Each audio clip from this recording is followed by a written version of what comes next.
శ్రుతత్తేషాం ధర్మ్యాన్ యథాపూర్వం మను స్వయంభువో అబ్రవీతి అన్నారు.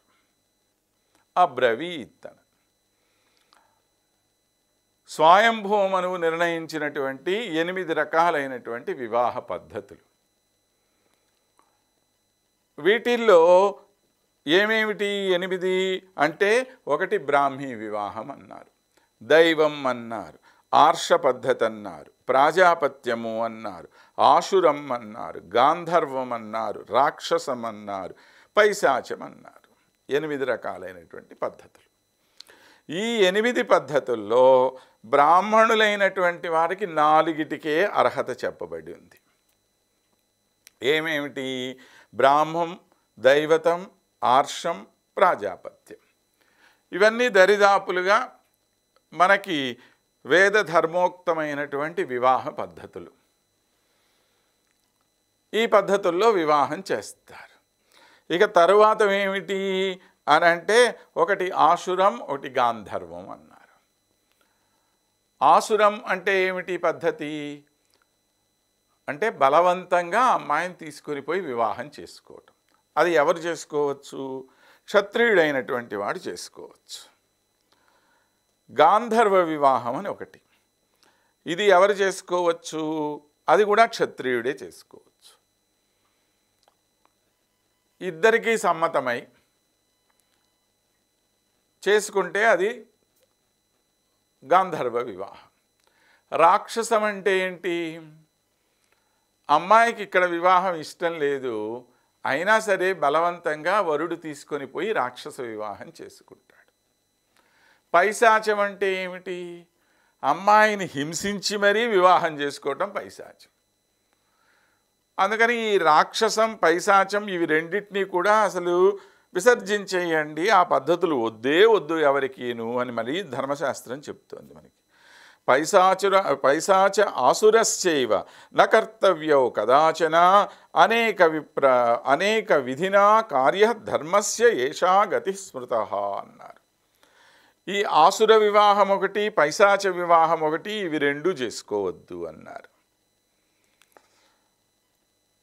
శ్రీకృష్ణుడు రుక్మిణీదేవిని చేసుకున్నటువంటి వివాహం ఏమిటి అంటే, అది రాక్షస వివాహం అన్నమాట.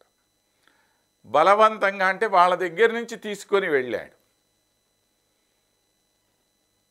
గాంధర్వ వివాహం అంటే ఇద్దరు వాళ్ళ పెద్దవాళ్ళ యొక్క ప్రమేయం లేకుండా ఒకళ్ళనొకళ్ళు ఇష్టపడి చేసుకుంటే అది గాంధర్వ వివాహం అవుతుంది.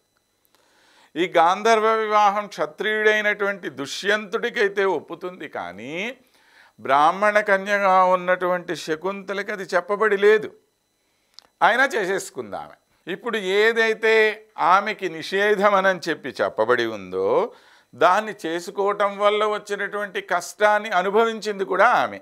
ఇప్పుడు ఈ వర్ణ వ్యవస్థ అంతా కూడానండి మనిషి యొక్క గుణకర్మ విభాగశః చాతుర్వర్ణ్యం మయా సృష్టం అన్నాడు కదా భగవానుడు.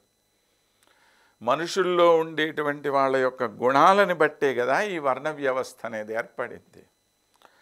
ఒక బ్రాహ్మణ కన్య అయినటువంటి అమ్మాయికి ఎదుటివాడి దగ్గరికి పోయి తగాదాలాడి నువ్వే నా మొగుడివిరా అని చెప్పి ధైర్యంగా చెప్పగలిగేటువంటి పరిస్థితి ఆ అమ్మాయికి ఉండదు. కాబట్టి తల్లి ఎందుకు వచ్చిన గొడవను ఇట్లాంటి పెళ్ళిళ్ళు చేసుకోమాకమ్మా అని ముందే చెప్పేశారు.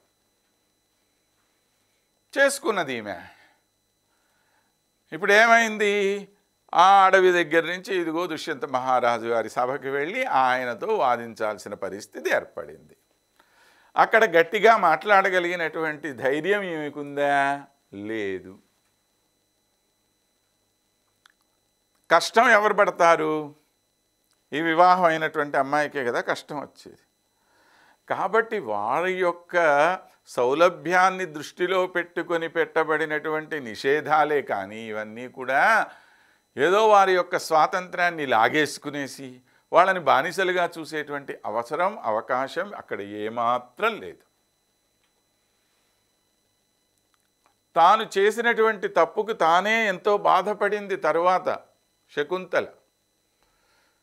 అందుకే నేను మీకు అందరికీ ఎప్పుడు మనవి చేస్తూ ఉంటాను, మూలం చదవండి అని. మూలం చదివితే మనకు తెలుస్తుంది.